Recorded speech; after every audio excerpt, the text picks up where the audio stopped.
Hey man, what's going on? It's Cool Water here again. Why is it doing that? So it's been a lot of conversation going around about Pattie Label and the Pattie Pies,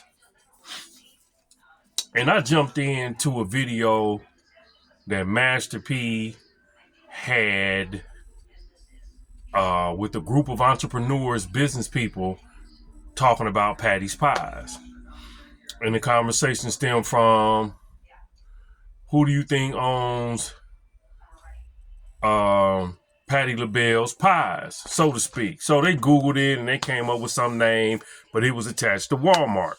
And they was like, oh man, I didn't even know that, blah, blah, blah, blah, blah, blah, blah. So most people was buying Pattie LaBelle pies with the intent they thinking they were supporting Pattie LaBelle, right? Not a problem. Holiday come in, Thanksgiving, most of the time you buying Pattie pies based off the brand. So P was going around saying, see, this is why education is important, because you think you supporting Pattie, but Pattie only getting 10% of the deal. They made $180 million and she only got 20 million or something to that effect. So, a lot of people had mixed emotions about it.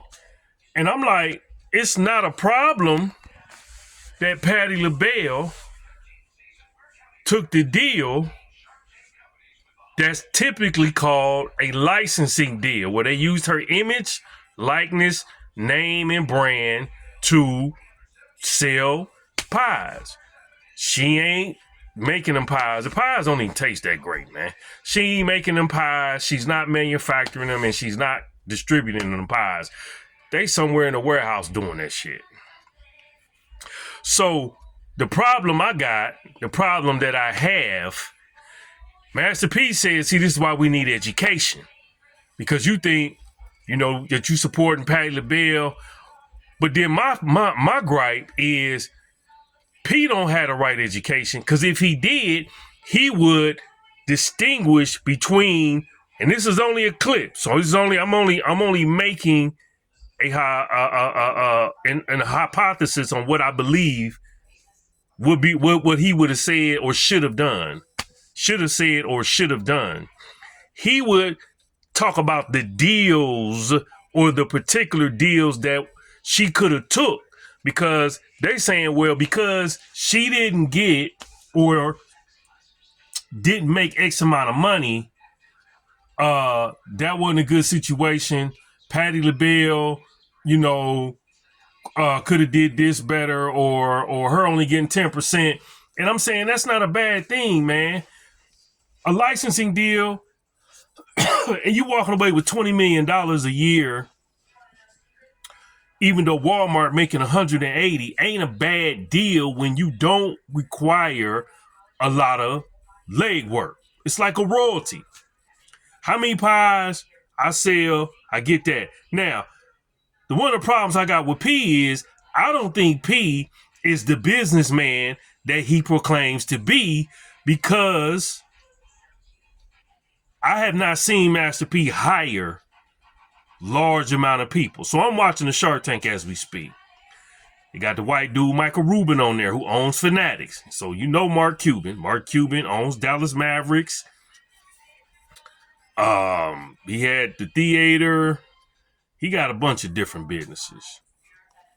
Kevin O'Leary, Barbara Cochran, Lori Vanier, and Michael Rubin. Michael Rubin owns the Fanatic Sporting Company. If you've seen that, the sporting brand, sporting wear. He's worth $11.4 billion. He got 18,000 employees. 18. In all my years of hearing Master P talk this black entrepreneurial, how we need to be educated, I have not seen Master P move to the level of a corporation where he has employed at least 100 people. I have not seen Snoop Dogg, who now they're in business with Brodus Foods, move to the point where they have 100 or more employees working in their organization. That leads me to believe P ain't the businessman that he proclaims to be. Because at some point, if you about big business, which y'all trying to be, there's going to be a lot of people getting hired in your organization. This white dude has 18,000 people working for his company, and he's worth $11.4 billion. He sold part of the company that didn't include Fanatics to eBay. eBay didn't want the Fanatics part of the brand. They bought the other one for X amount of billions of dollars. And that's another thing. When black folks, we already ostracized. We already put in a box. And I agree with P on this. Education is key, but the kind of education is most important. The business education that a lot of black business people get, or black collegiate students get, they get the MBA education.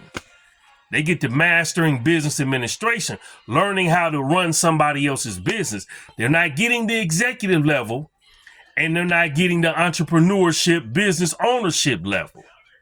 So it leads to what you have right now, whereas we don't have a lot of businesses. So now, as I'm watching the Shark Tank, there's two brothers in there who has what they call, a company called Patti. And the bot goes in and it continuously makes the reservations for you, so you don't have to continue to try to figure out how you're going to get in. Let's say you got a hot restaurant you want to go to. Well, most of the time, there's unavailable reservations.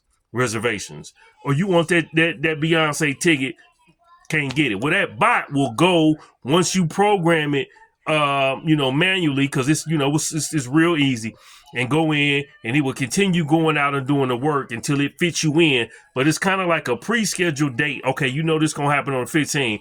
You put the bot stays on the job until eventually something pops up, and it will put your information in so you can get those tickets or reservations or what have you, golf, tea time, whatever. Okay, but these two dudes, one software engineer and another one social media manager, advertising guy who worked, for TikTok and Amazon, blah, blah, blah. They got two offers. Mark Cuban offered them $150,000 for 20%. Okay. Michael Rubin offered them $150,000 for 15%. They trying to finagle two billionaires. Why don't y'all come in together? Mark like, I don't want him. So I don't need dude. These dudes finna mess it up. So they come back with second offers talking about, well, give us $350,000 for this amount. They're like, hold on, man. The numbers don't match up. You say, y'all money don't math. Y'all finna talk yourself out of the deal. See, that's what I'm saying?